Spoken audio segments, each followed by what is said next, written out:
Mama, ano pong pangalan? Takasan yung... Ellen Macri. Ano, saan po kayo nakatira? Naka po ilang taon na po? Ngayon po, 48 na ako. Dito ako nakatira sa Guerra Street, Barangay 70, Zone 6, Caloocan City.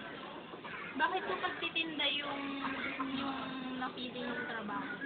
Dati nag-abroad ako, na-aksidente ako. Siyempre, wala na akong choice, kundi magtinda na lang. Ilang taon na po kayo sa mga tinitinda niyo?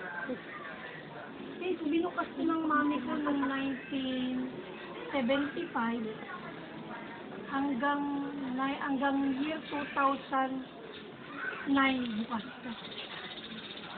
Nakapagtapos po ba kayo ng pag-aaral?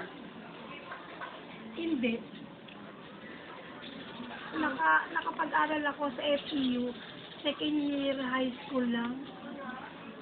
Banking and Finance. Tapos nagtrabaho na ako sa kumpanya hanggang nag-abroad ako.